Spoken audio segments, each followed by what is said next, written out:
Okay, we are live. Thank you.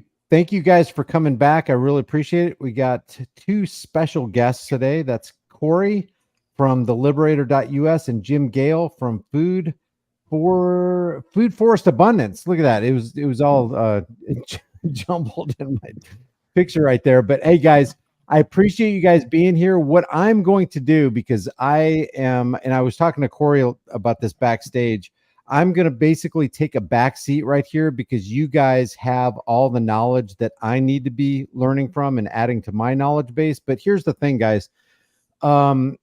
We live in a world, we know it's dark, we know it's bad, we know tyrants and the powers that shouldn't be rule us. And so we've accurately pinpointed the problem, or as near as accurate as we possibly can with the understanding that we have. But the question is, okay, if we know the problem, we know what the solution is, how do we put feet on that solution and how do we change our world? Because like I always say on this channel, we need to do like Patrick Henry said, guard with jealous attention the public liberty. And don't trust anybody who comes near that precious jewel. But how do we protect it? We protect it by changing ourselves. We can't change the world unless we change ourselves. And with that, Corey, take it away. Jim, I appreciate you being here. Thanks for showing up, man, on such short notice. Well said, brother. If you guys don't know what we're doing in Florida, you definitely want to stay plugged in because there's a lot of things happening, even events. If you guys ever want to come visit, we welcome you. I would just say, at least in my area, I'm around Tampa. Jim is around like Orlando-ish. So we got two of the biggest hotspots in Florida, two of also some of the fastest growing cities in America. So there's a lot happening here. And I just want to start off with this picture. It says, when it comes down to it, the only knowledge that really matters is how to purify water, how to grow your own food, how to hunt, how to fish, build, and how to love. That's what really matters. And Jim, I want you to introduce yourself because you've just gathered a bunch of celebrities and influencers who are actually coming together who care about freedom and the soil and the health and the environment and what's going on in this world and trying to fix the problems. That's right. We have the solutions to all of the world's biggest problems. Now, how do we change the world? Well, we follow Martin Luther King's advice. Those who love peace must learn to organize as effectively as those who love war. So then, what do we organize around? Well, we follow Martin Luther King's concept. There's one thing stronger than all of the armies of the world, and that is an idea whose time has come. Well, we've got it. It's very simple. Awareness of the problem, light mente, which is the opposite of governmente, and using our resources wisely. When we simply take the poisons out and we grow edible, regenerative, beautiful landscapes instead of ornamental, poisonous landscapes. When we have mass adoption of that one thing, we take back all the power and we win the war.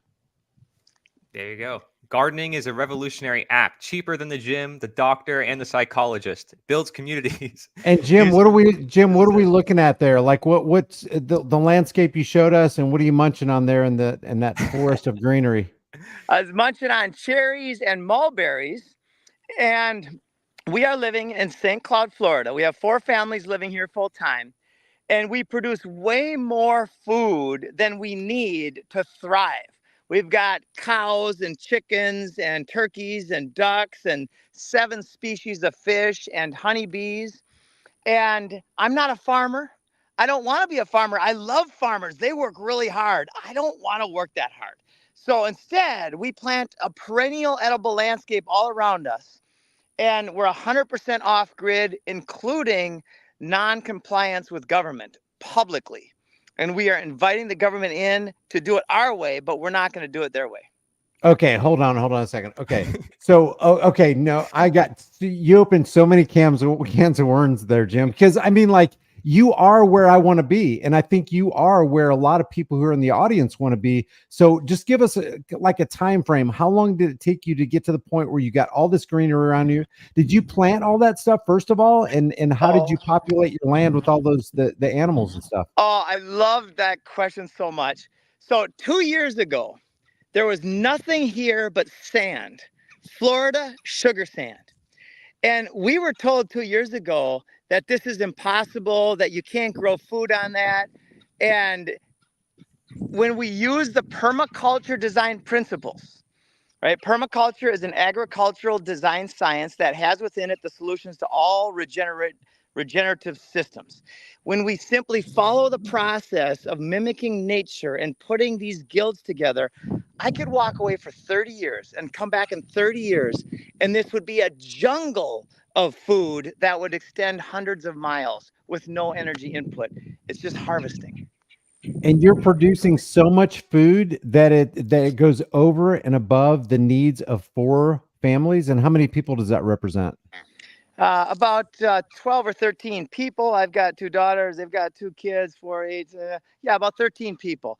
And with the sweet potatoes alone, we could have enough calories to feed everybody. You know, we would need diversity, but Right. yes, we have between the sweet potatoes and the yucca, and our fish pond has like 15,000 fish in it. We stocked it, and then we use the water on a solar timer. It's all automated. We use the water to fertigate the food forest around the fish pond. Can you take us, like, can you walk us around your place and show Yeah. us what you're talking about? This is Yeah. so fascinating. So, okay. So when you say you're off grid, you are 100% off grid. There's not 1% that you're depending on the outside for. We're so off grid that a community guy came with a badge the other day, and he said, can you show me your permits to build these homes? And I said on camera, who gave you permission to come on our land? It's posted. Implied consent is not granted. And he said, I'm sorry, I'll leave if you want me to. And then I said, well, wait a sec, because he seemed like a nice guy. Yeah. 20 minutes later, he had tears in his eyes. He's not bothering us about permits because we're showing him a better way. So yes, we're off grid. Wow, man, that I almost have tears in my eyes because this right here is a dream for people who literally say, "Hey, I want to be off grid." Yeah. What is Yeah, it what is. that? And everybody can do it. And that's what we do. What is that? Is that a sprinkler system or a Gatling gun? What is that? I love it. So this is the arm of the farmer. And this is the arm of tyranny. That's an English baton. That's a police baton. And we are demonstrating non-compliance with any form of force and violence. We are not slaves. We are free. Nice. Nice. Yeah. If anybody in the chat room has any question for Jim or Corey, put it in the box and I'll try to field that. I did Corey, see something. Someone mentioned, they were like, oh, what if we don't have a lot of land? Well, I think what's cool about the food forest model and permaculture is you can work with whatever the environment is currently at. I mean, I saw Jim doing outreaches to people in the desert. It's like he built his on sand. He proved that you can do the impossible, but also food forestry allows you to get a high yield in a small area of land because you're building it in layers. So it's very unique the way the system works. So explain something to me, Jim. So you obviously, you and people who help plant that little cool greenery landscape that you're in, you had to have educated yourself on how to amend that kind of seemingly unforgiving soil. Like take us from square one on that. Okay, square one. We had land that was down about 6 from where it is now, and we wanted to raise up the land to make sure that we were out of any flood potential. Right. So we dug a pond, and it's about 3.5 acres, 25 foot deep. So the land that I'm standing on really on average came from 10 feet underground. There was no life in it. It was the worst of the worst for building life in soil. So then we bought a bunch of mulch. So we went to the local retailers of mulch, and we paid about 15 grand, and we covered the whole thing with mulch.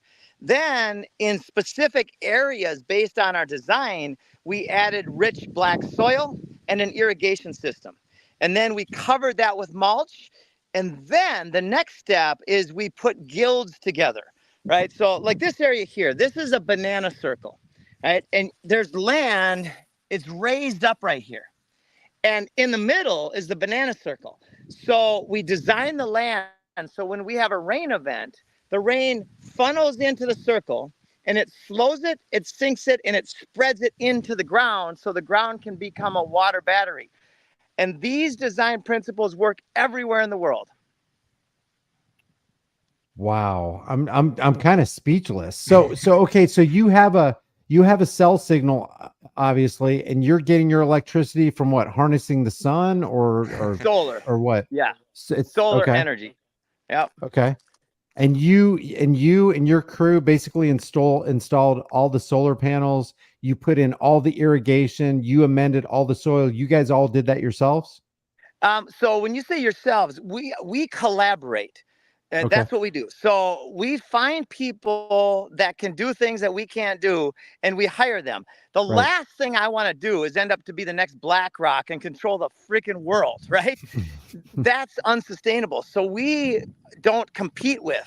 The only competitor we have is evil. So we collaborate with anybody who has a solution. So in other words, I've hired dozens of contractors to come in and do their different piece of the puzzle.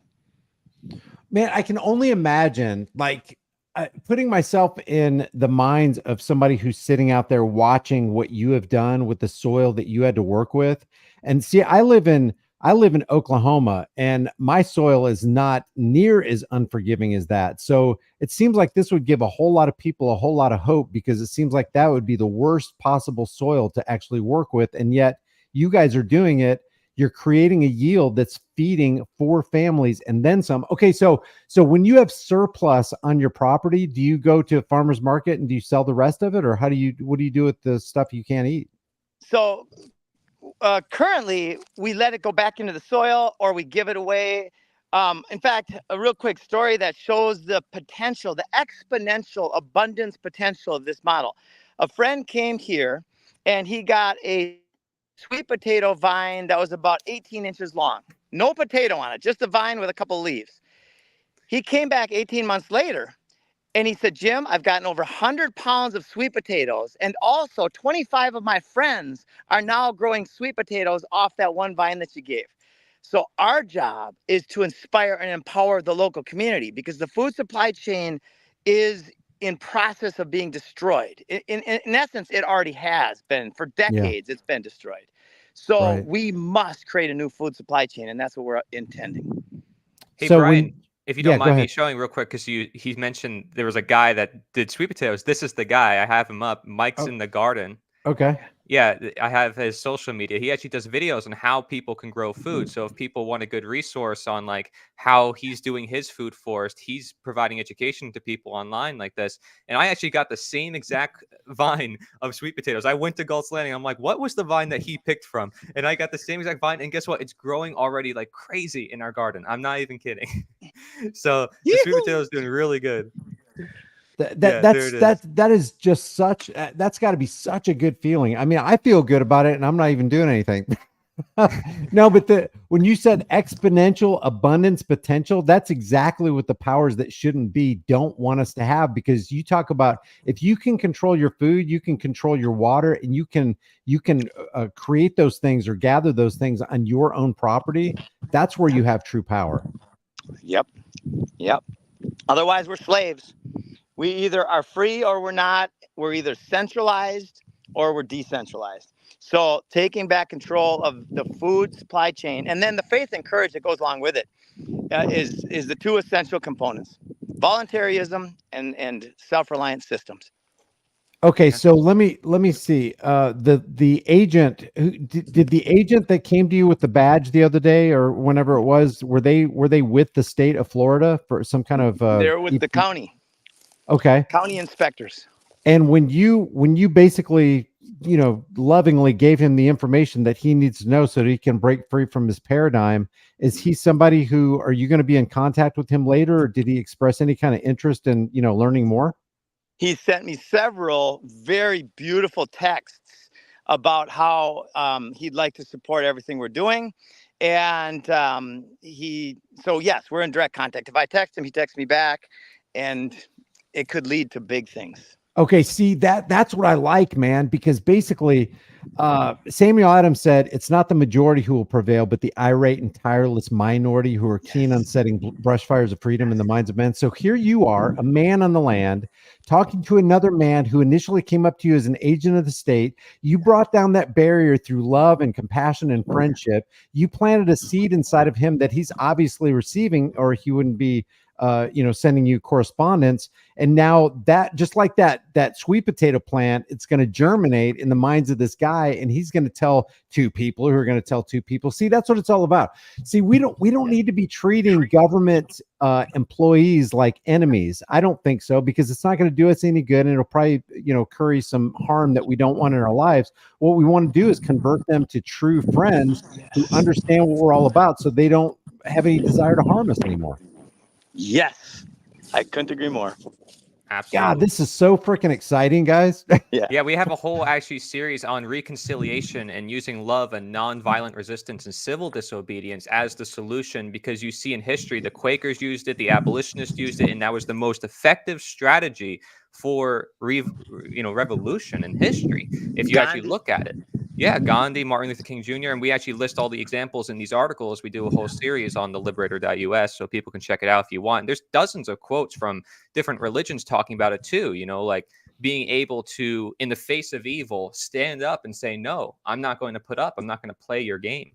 Now, Corey, go ahead. I didn't mean to interrupt. Go ahead. Corey. Are you on this kind of a property too with your family? Are you guys involved in your own kind of permaculture on your own property?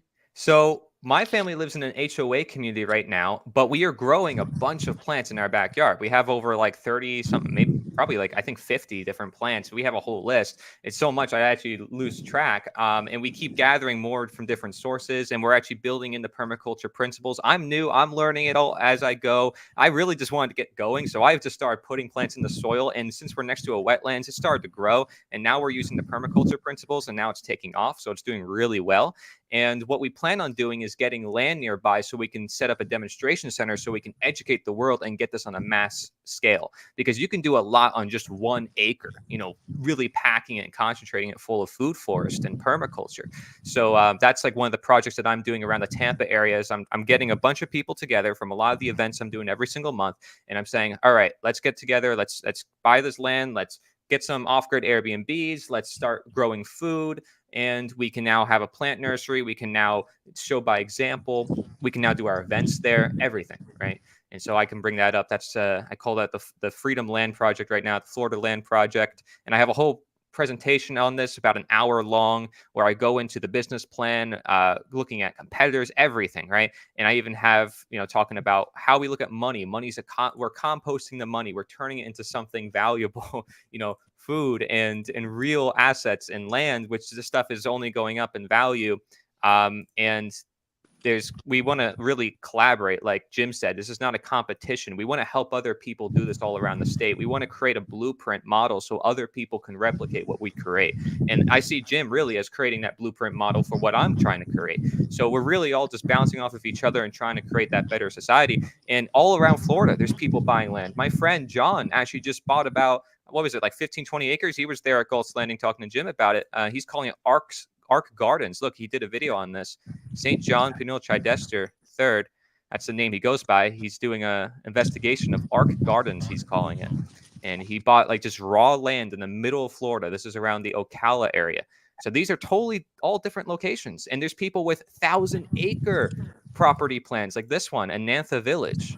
Look at this. I mean, they want to put on a whole like university, a whole medical facility, everything that built around natural medicine, built around holistic living and growing food. So there's a high demand for this. And I don't think this is a coincidence, because the abolitionists in the 19th century, what did they build? They built their own towns. They got away from the system and they demonstrated, no, if we want a better system, let's just show by example. Let's do it ourselves. And so they would help runaway slaves, to these underground railroad towns, and then they would free themselves at the same time. You can look at towns like Modern Times or Hopedale Community. I did a whole article series about the towns that the abolitionists set up. So I see we're kind of paralleling their actions by creating these parallel societies. Brandy says in the chat, I buy from local farmers and can get my veggies and buy from local farmers that have meat locally vacuum packed. Yeah. Okay. So, Jim, tell me about your network of people that you have down in your area. What are the numbers? First of all, how many acres are we talking about that you're walking around on right now? Basically, this permaculture pathway is 1 acre of densely planted food forest. we have 51 acres, and we've planted a lot of food forests in about 4 other places as well as this. Eventually, the whole thing is a food forest. Let me backfill something here, and maybe I'm going in the wrong order, but I choose to be unconventional. I So, love it. Bill, Jim, who are you, and why should people listen to you? What's your background? Okay. Let us know about yourself. Okay, I'll just a real quick kind of summary. I kind of muddled my way through school. I was daydreaming the whole time. I hated it. And I was a wrestler, and that kept me getting C's and B's so I could at least be on the wrestling team. I wrote my goals at 19 that I wanted to be a 3-time All-American and national champion. My coach laughed at me because the 3 previous years had been really horrible, and I sucked. And 4 years later, I was a 4-time All-American and national champion thanks to learning about vision and goal setting. Then I moved to Hawaii. Then I owned a bar. Prince was there a couple New Years in a row, which I thought was cool because I loved him as an artist. Then I wrote my goals again after the bar business that I wanted to be retired in 3 years with $3 million. And I didn't know what I was going to do. But the universe opened up a pathway, and I ended up starting a mortgage company that did $1.3 billion in gross revenue in 3.5 years. And then I bought a boat, lived on the ocean. Then I moved to Costa Rica, and that's when I red pilled. That's when I learned permaculture, and I had my first 2 daughters. And ever since then, I've been obsessed with bringing these solutions to the world. So tell us about your community and the network that you've actually created there in your area. Yes. Well, and the network that we've created, it spans, like in permaculture, you look at the biggest patterns, like reverse engineering the ultimate goal, which is like the Garden of Eden everywhere. And then going down to the ground, on the ground. So like Corey and his incredible network and his incredible service to humanity, I love sharing his information. And Dr. Daryl Wolf and in fact, our 12 council members, Joel Salatin, Lisa Mollison, these are some of the world leaders in their areas. Theo Fleury, the 5-time Stanley Cup or 6-time hockey champ. Pat Miletich, the 5-time UFC world champ, now soil savior, and so on. So we've basically assembled all of these world changers with proven solutions, and we're creating a marketplace, a new economy that will make the current economy obsolete. Corey, do you want to speak a little bit on this? We've got the Earth Council 12 at liberator.us. You want to talk a little bit about that? Yeah, I have it on the screen so everybody can see all the people part of this project. It's also an article form that we have. And this is monumental because, these are a lot of people who are coming together with some world-changing technologies. Like John Baxter really interested me on this call. I did basically a 20-minute video report summarizing a 2-hour video call that they did for the Earth Council, which is like the first call that they ever did. And it's really powerful. I go over each different speaker and we talk about all the different solutions that each one has to share. And I'll bring up the article version right now. And you'll see that I mentioned toward the end of this article, the 2 solutions, like Jim mentioned, voluntarism and permaculture, because I see this appearing over and over again. And as Bill Mollison, he's actually known as like the father of permaculture. He tells us the problems of the world are increasingly complex. The solutions remain embarrassingly simple. And, really voluntary interaction, growing food, these things are so simple, so fundamental to humanity. You have to question, why are we not taught about it in school? How come we don't know how to do this? And, people can do it from anywhere with the right knowledge. We have knowledge at our fingertips. And now you have people like Mike Adams who are developing, AI chat models where you can ask any question in the world and it will give you answers. And he wants to have information about permaculture, about medicine, everything in this AI chat model. So I'm trying to help him actually give him data for this chat model, so anybody can ask it any question, better than Google and all these other systems that deplatform and censor people. So we're just creating all the solutions ourselves, and that's why I think the Earth Council is so monumental, because these are people who are leaving the system and saying, no, we're not doing it anymore. So anybody can check this out. Let me break in a little bit here. Drop Dead 74 says, I have 2 kids in school and no option of relocating to acres of land. So what is the solution? The solution is to create a vision that inspires you to action. I was dead broke 3.5 years ago. I invested all of my resources, all of my money into the solution. And a lot of interesting things have happened between now and then. And then the vision hit, and the vision was inspiring. And then that vision inspired more people to be involved. And Corey's doing the exact same thing, and it's working, isn't it, buddy? Yeah, I mean, I keep meeting more and more people every single day, and I think if everybody kind of did this initiative within their own life of meeting other people in their area and seeing like, hey, I like these ideas, I want to meet other people who are doing it. There's definitely someone in your area who likes these ideas. Most people can't disagree with growing food. And I actually did a whole video on how you can network with people in your area. I share with over 20 different tips, different websites that you can go to. And that's how I built a network really fast. Just being down in Florida for a couple months, I already gathered so much of a network to raise about $500,000 for the project that we have to do in this area, because it's very expensive to get land in this particular area. But you know what? Regardless, I'm still doing it. I'm still putting the effort into it, and I know it's going to happen because I'm bringing all that energy and all those people who want to see it and happen. We're going to make it happen. It's it. And really, it is about networking, right? Because none of us is greater than all of us, and we all each have our strengths, we have our weaknesses, and if we can all pull together and get a network of people who know what they're doing, and it's like no one of us has to do everything, but if we all do something small, then we've got a lot at the end of the day. Yep. Very well said. That's exactly right. We start with an inspiring vision. If something inspires you, then start learning about it, talking about it, follow your bliss. And then as you start communicating it, it turns to matter, right? And, also read Napoleon Hill's book, Think and Grow Rich, where after a lifetime of study of the most successful manifestors, he deducted whatever the mind can conceive and believe it can achieve. So start conceiving and believing of a beautiful future. Yeah. Okay. So I like detractors, and I like to hear people, talk on the other side of the coin. So Mike Lewis says in the chat room, I am only hearing ideas, not answers. Well, Mike, you're not paying attention. Jim, could you just pan around and show us everything you've planted and what you're seeing there on the screen, Mike, courtesy of Jim, is you're seeing the answer.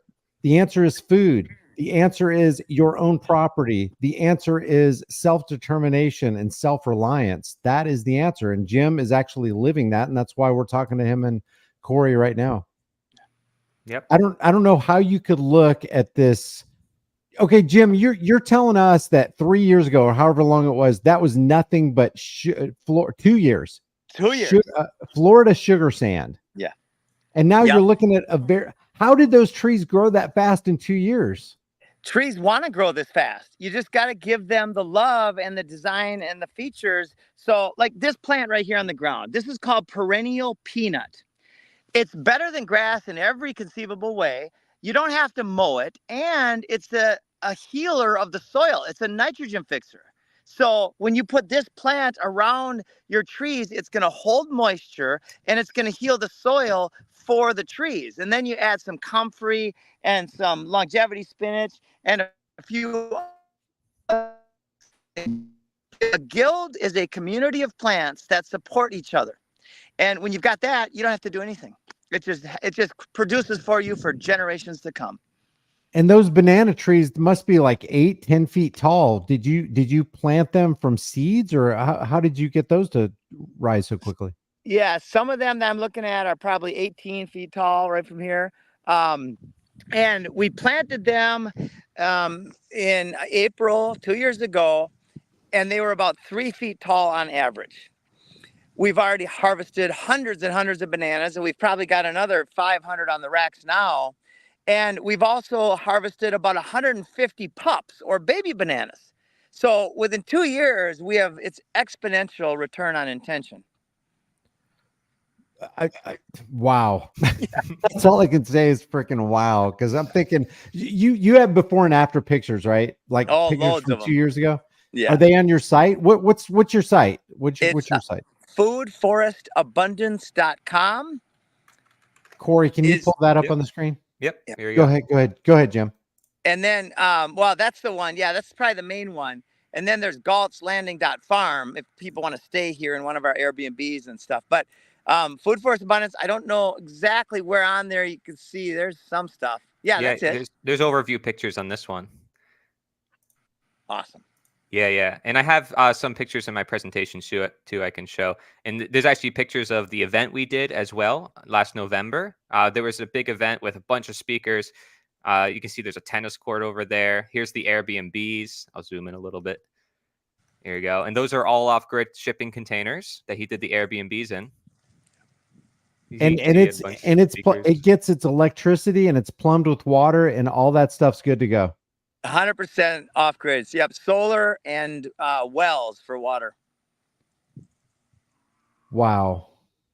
Go ahead, Corey. I'm just kind of speechless. Yeah, right I'm just showing the video right now, and I don't have sound on. I'm just showing different examples. See, he'll do a farm tour with you. Jim will be snacking on all the plants as he goes along. Can you go ahead and just play it from the beginning?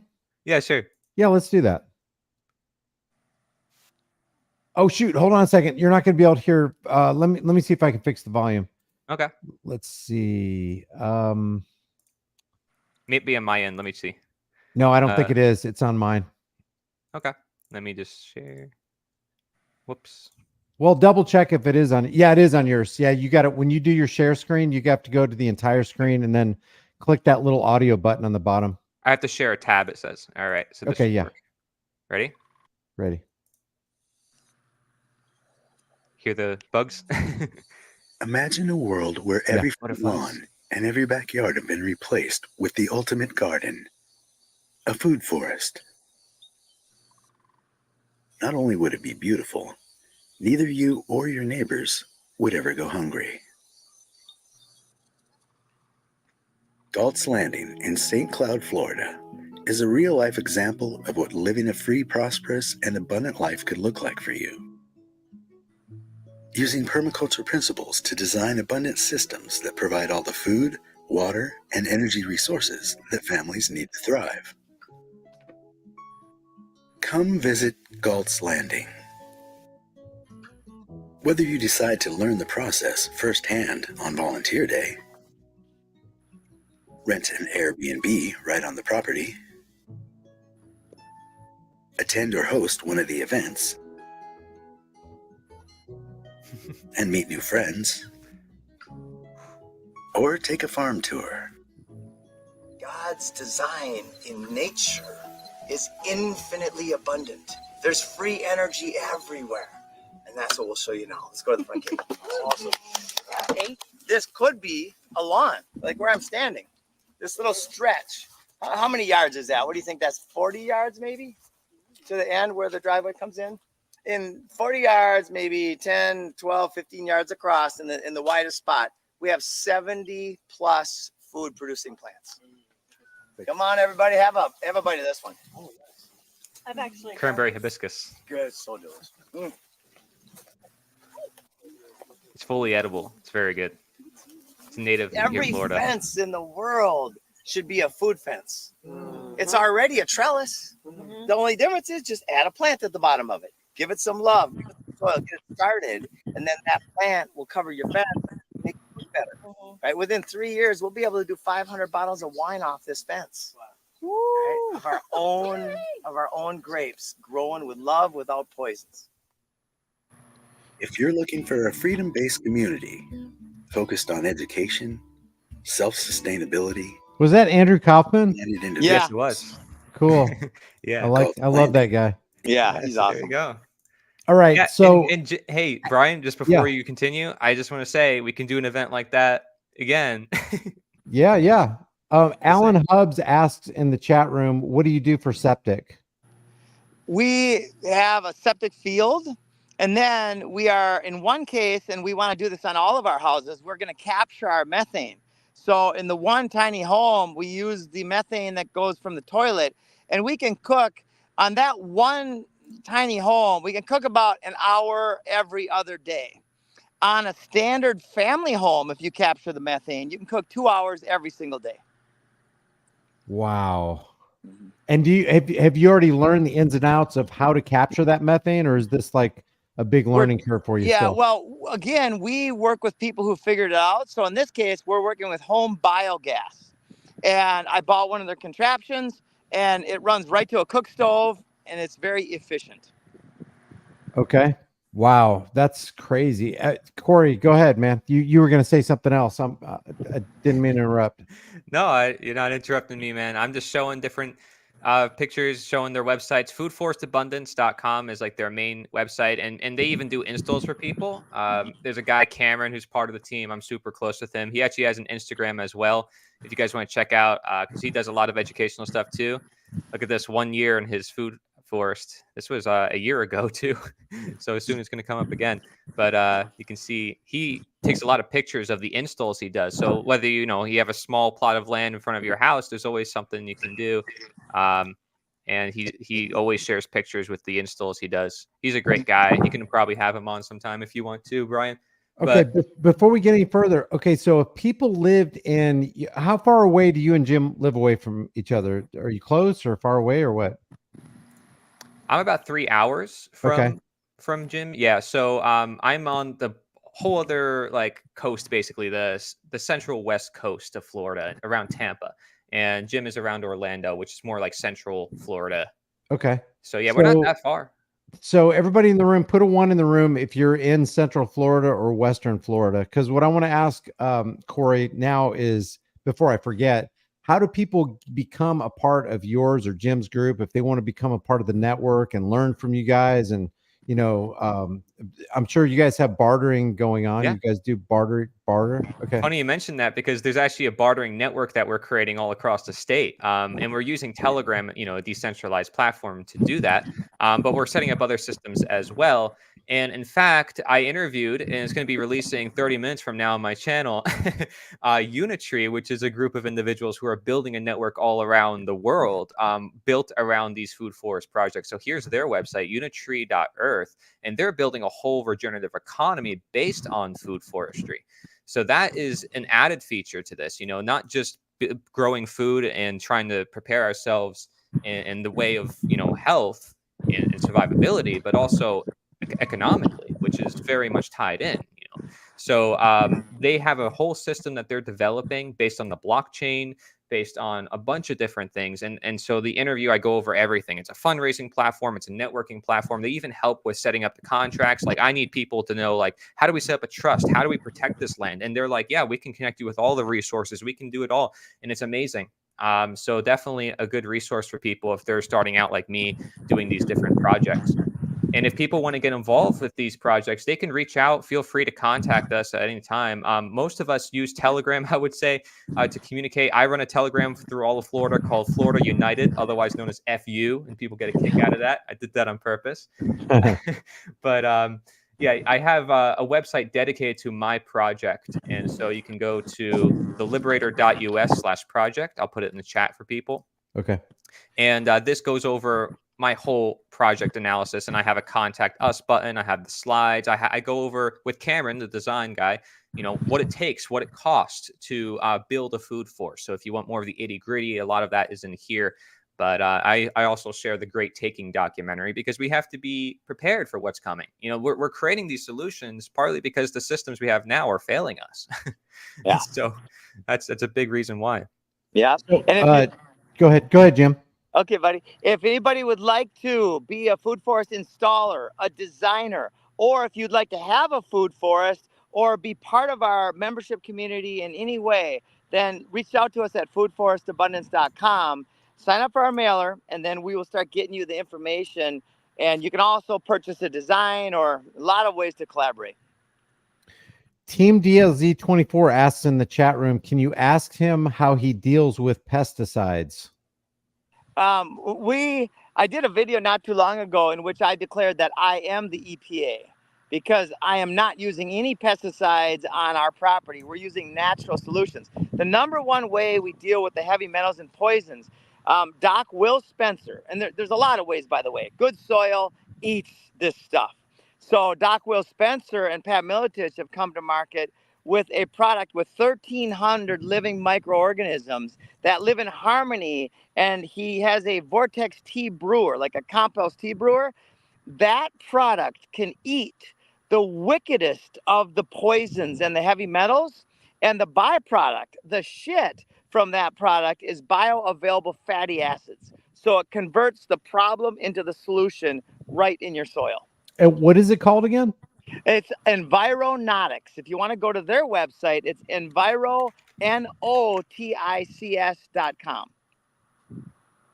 Holy cow. Like you guys are opening up this whole world to my mind that I didn't even know existed 36 minutes ago. Here you go. You guys can see it on the screen. Okay, let's see. I want to make sure if you guys North Florida here, 10 acres near the Suwannee River, very interested, says Sydney. Awesome. Yeah, I know a lot of people all across the state. There's people setting up projects, so you can definitely get involved. Okay, before we go Be any sure to further, contact Corey, us. can you put is there one contact number or email or whatever that people can contact? Yeah. Okay.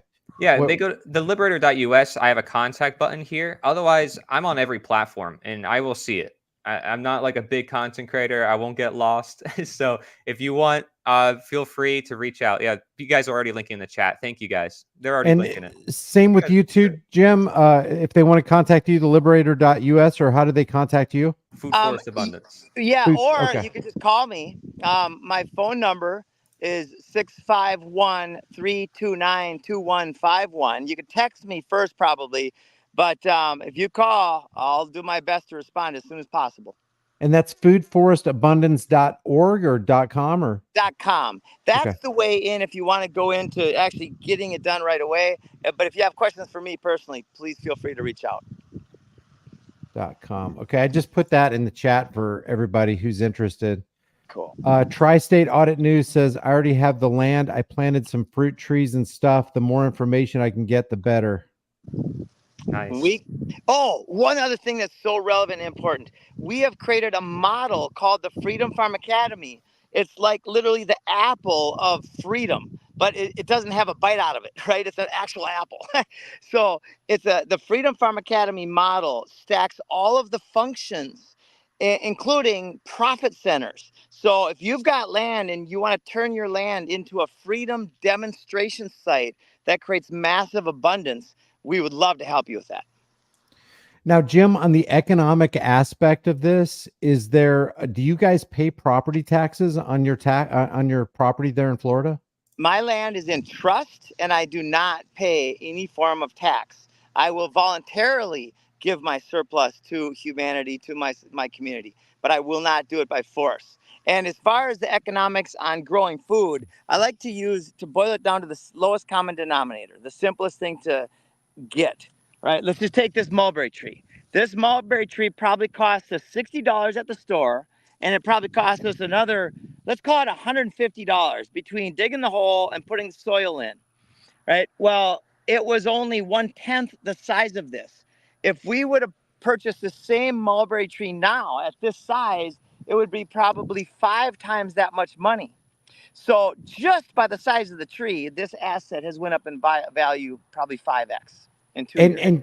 And give the nutritional benefits of the fruit that tree yields. Well, Look up the value and the nutrient density and the complexity of this particular tree, the mulberry, but all of them, right? So you could take an apple tree. You get maybe, what is it, 250 apples by year 5.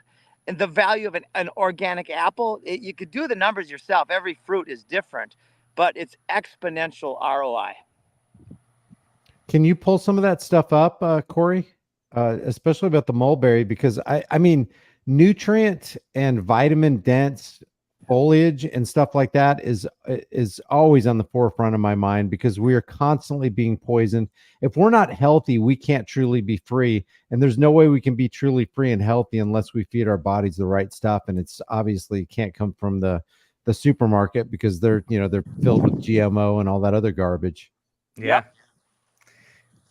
Yeah, I actually showed a tweet here. It said, when you plant one seed and get 1,000 in return, and then you do that with hundreds of varieties of seeds, it's hard to buy into the scarcity model being sprayed on us daily. Yeah. And, this is why Jim calls it food forest abundance, because over time, I mean, this is an exponential model. And I would say that a lot of the solutions that are being brought together here are, I mean, historic. I mean, so some of it is new, but we are reviving a lot of ancient practices as well, like from ancient times. I mean, there's electroculture being used, and I'm even using it too. It actually revived a plant completely from the dead for us when we used copper wire and we made a coil. So that's a strategy people can use very easily, just using copper. And so the strategies like that, it's like amazes me. I'm just like every day, I'm like just amazed and learning these things. And I welcome anybody else to join that type of process because we want this everywhere. Please do reach out. And I want to mention before anything, Jim Gale's actually a speaker for this event that I'm doing, and Mike Adams actually wanted to be a speaker for it too. And so you're welcome as well, Brian, or anyone from the audience. If you want to share my screen real quick, I'll show you the Liberator 2 showcase. And this is another way for people to get involved and another way for people to learn all about this stuff. We have hundreds of resources in this event, and I did a trailer on this as well.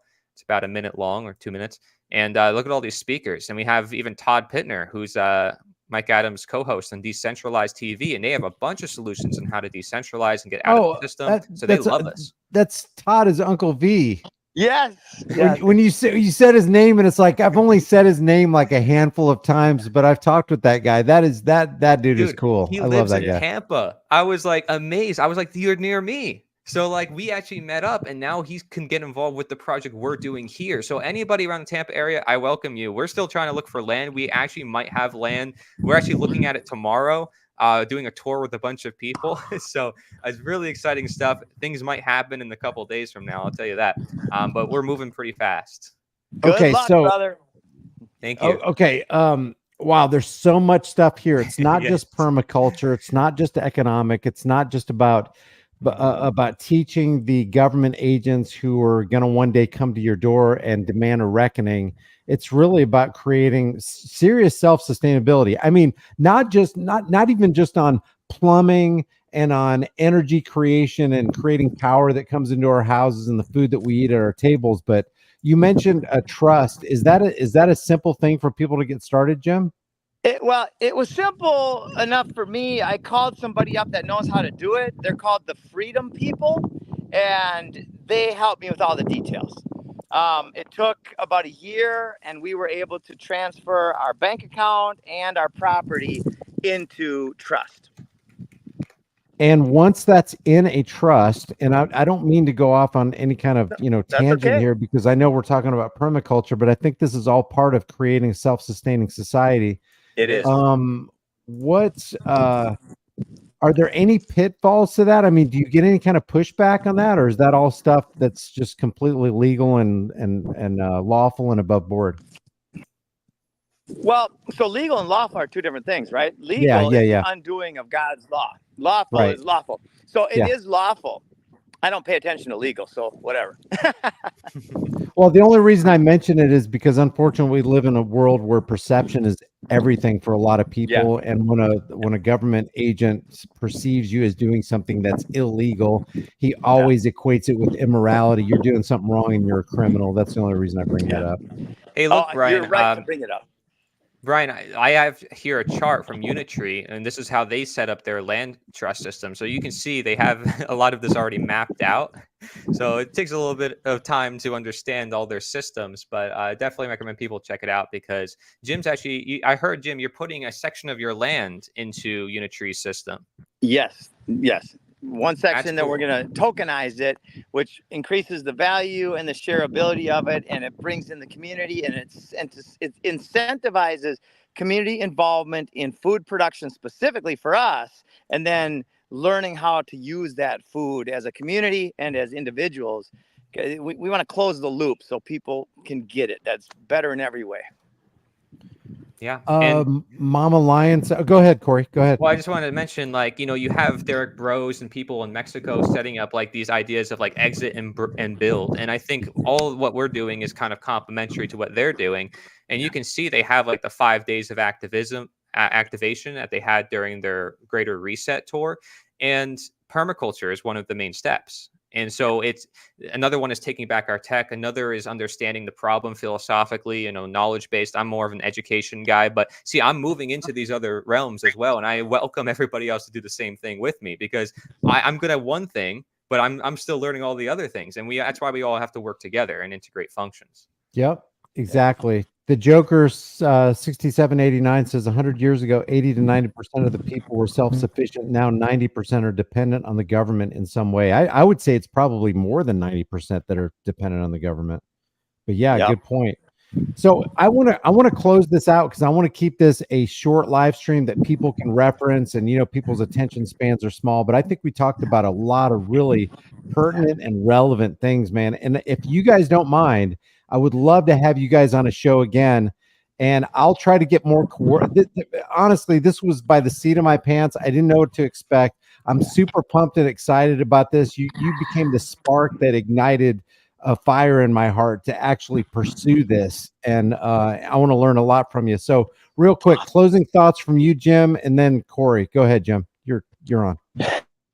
Well, we are, for lack of a better way of looking at it, at war, right? Some people look at it as the divine game. So whatever perspective you choose, it is in your best interest to take the poisons out of your life, to be aware of the poisons that you're putting in your heart and your mind and your stomach, and then simply choose what's best for you. Take those out of your life. That's the first step. And then start creating a vision, an inspired vision for your life and the life of your family.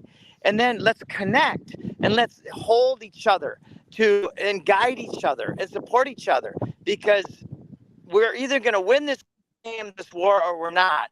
And we will, the direct correlation that we do this, that we become free and our hearts and minds. And remember this, faith and courage is the frequency, the energy, the vibration, the armor of God, right? So stand with it. I totally resonate with what you just said, because one of my favorite quotes comes from Samuel Adams. He says, "A general dissolution of principles and morals will more surely overthrow the liberties of America than all the force of the common enemy." And Wow. this is truly a battle between good and evil, because I'll tell you what, if people didn't have evil resident in their heart, then they wouldn't want to force us and coerce us and threaten us and tax us and poison our skies and all that kind of stuff. So Jim, I really appreciate you saying that, because this is what it's all about. Corey, your thoughts. Thank you. Yes, I met you guys. I never thought I would meet you guys, I'll be honest. Just so you know, Jim, I met Brian, and I never expected that. He was the one who got me questioning a lot in my worldview. When I was 16 years old, I watched this video. He had a bunch of questions, and I sat down with my own conscience, and I started thinking about the world. So he really launched a lot of things for me, and so I give him great credit. He's a one-man army, and so are you, Jim. I mean, you guys are coming out here, and you're like sharing a message that's unique. And I really respect that. So thank you for the work you guys do. And I want everybody to definitely network with people in the area, network with us, get involved either way. I have a book that I just released, Slavery Gone for Good, because I believe we can change the world overnight with these ideas. Truly. Yes. There's independent media with millions of people around the world already. We can change the world overnight. If one community just says, no, we're not going to pay taxes, it's over. That's how every revolution in history happened with the Quakers, the abolitionists, their founding fathers, and Gandhi. It's all over taxes, as simple as that. But what if we can actually completely plug away from the system, or show it in many different regards, and show people that better reality, so it's easier to do that? Because a lot of people are fearful and they're stuck in that system. So that's where permaculture comes in. That's where the inspiration and the empowerment comes in. I plan on bringing my book to the universities, to the college campuses, to challenge the professors to start a movement on campus, with students who are empowered. Say, hey, I care about you and your vision. I want to learn from you. And I'm not claiming to be an expert. That's the problem. There's people out there who claim to be the answer, who claim to know what to do in this world and tell others how to live their lives. So I'm saying, no, live and let live. It's basic morality. Most people can agree with it. Grow food. Let's do it. Let's be healthy. Who doesn't want to be healthy? So these are the ideas, and that's why I think they're so valuable. They're not divisive. They're unifying, and they get to the root cause. Check out the Liberator 2 showcase that I'm doing. And sign up. There's a bunch of resources, and you can get my book on there. Okay. And it goes deep into the solution. There's no other book out there that has done that, which is why I created this resource. Brian, I'll give it to you for free if you want, because I consider you a valuable person in this movement, because I really want this knowledge to get out there. There's everything in that book is not anywhere else. You can't find it anywhere else. I guarantee you. Historians completely ignore the history of the abolitionists, and what we're doing is exactly like what they're doing, as I said. Well, I'll tell you what, I thoroughly enjoyed and benefited from you guys coming on. Thank you for taking your times. Can you guys hang out for another 5 minutes while I close the live stream? I think it'd be Absolutely. perfect for me to. I'm gonna cap it off with a quote in the chat room by Press with Ranker. Quote from Seneca: "He who is brave is free." Thank you guys, and I will have all the links to everything that we talked about from Corey underneath this video, and I'll try to put it in the pinned comment when we leave. But thank you guys. I will see you in the next live stream.